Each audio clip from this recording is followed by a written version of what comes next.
ये वही किसान हैं सरदार जी लोग जिनको 1965 में हिंदुस्तान पाकिस्तान की जो लड़ाई हुई थी उसके बाद लाल बहादुर शास्त्री के कहने पर वहां गए थे खेती करने, क्योंकि उसके साथ पाकिस्तान का बॉर्डर लगा हुआ है और वहां जमीन इतनी ज्यादा है, आबादी इतनी कम थी कि उनके रिक्वेस्ट पर लोग गए।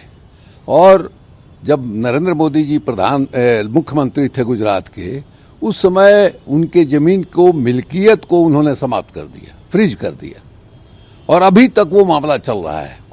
हाई कोर्ट, सुप्रीम कोर्ट में मामला लंबित है। उन्हीं लोगों के बीच जो है वो भाषण कर रहे हैं कि किसानों की हालत बहुत अच्छी इससे हो जाएगी, जो नया कानून हमने बनाया है।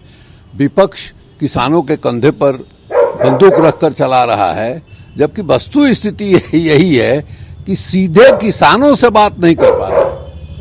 जहां धरना चल रहा है, किसानों का आंदोलन चल रहा है, सत्याग्रह चल रहा है, वहां किसी भी पॉलिटिकल पार्टी को इजाजत नहीं है, किसी को मंच पर बैठने की इजाजत नहीं है। एक खामखा जिद बनाए हुए हैं। कोविड का दौर चल रहा है, पार्लियामेंट का सेशन नहीं हो रहा है और उस पृष्ठभूमि में इन्होंने ये कानून बनाया। और आज जो है पूरे देश भर में भारतीय जनता पार्टी के लोग किसान पंचायत लगा करके इस कानून के बारे में बताने वाले हैं। कानून बनाने के पहले किसान पंचायत आपने क्यों नहीं लगाया और किसानों से इस कानून पर बातचीत क्यों नहीं किया? बातचीत करने के बाद जो है इस कानून को ले आते। तो एक बिल्कुल तानाशाह की तरह बहुमत की तानाशाही का प्रदर्शन करते हुए, बगैर किसानों से बातचीत किए हुए आपके मन में भीम आया और उसके आधार पर आपने लागू कर दिया। अब किसानों को अंदेशा लग रहा है कि इससे हमारा नुकसान होगा और वो आंदोलन कर रहे हैं, तो आप विपक्ष पर आरोप लगा रहे हैं। तो ये प्रधानमंत्री जी जो कह रहे हैं उसका कोई नतीजा निकलने वाला नहीं है।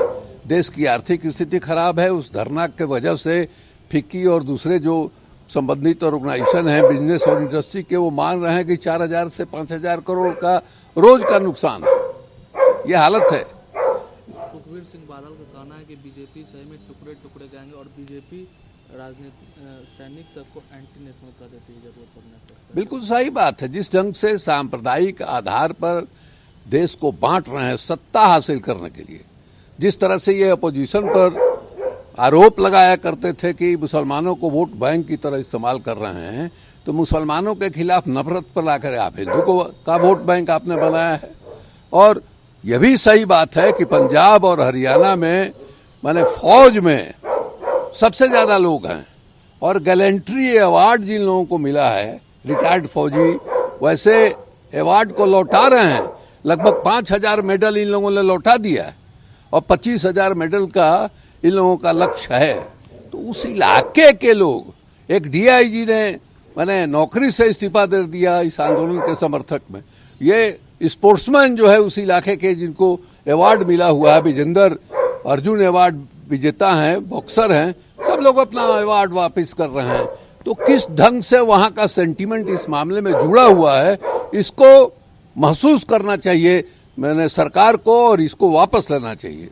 ममता बनर्जी ने ओवैसी पर आरोप लगाया है कि बीजेपी से पैसा लेकर वो अल्पसंख्यक का वोट बंटवा रहा है। कैसे देखते हैं? अब देखिए, डेमोक्रेसी है और ओवैसी को भी चुनाव लड़ने का अधिकार है। अब आप जो है वोट का बंटवारा नहीं कर सके, इसका उपाय कीजिए, लेकिन ये कह देने से ये मामला का निपटारा होने वाला तो है नहीं। इस बार विंटर सेशन नहीं बुलाने को कांग्रेस जो है वो सवाल खड़े कर रहे हैं। नहीं, इस तरह का मामला है, बॉर्डर पर तनाव है, आपको किसानों का आंदोलन चल रहा है, अर्थव्यवस्था जो है डामाडोल है, और ऐसे में आप जो है संसद का सत्र नहीं बुलाइए और ये कह के कि कोविड का मामला है। कोविड के मामले में आप किसानों का कानून बना दे रहे हैं। कोविड के समय आपके मंत्री और रक्षा मंत्री जो है बयान दे रहे हैं, लेकिन उस पर कोई चर्चा करने का जो डेमोक्रेटिक फोरम है उससे आप भाग रहे हैं और आप कह रहे हैं कि बजट सेशन आप जनवरी में बुलाइएगा। तो विंटर सेशन बुलाने में आपको क्या हर्जा था भाई? जनवरी में आप बजट सेशन करने जा रहे हैं तो उस समय कोविड खत्म हो जाएगा क्या? इसलिए झूठ, पार्लियामेंट में ये बहस से भागने वाले लोग हैं।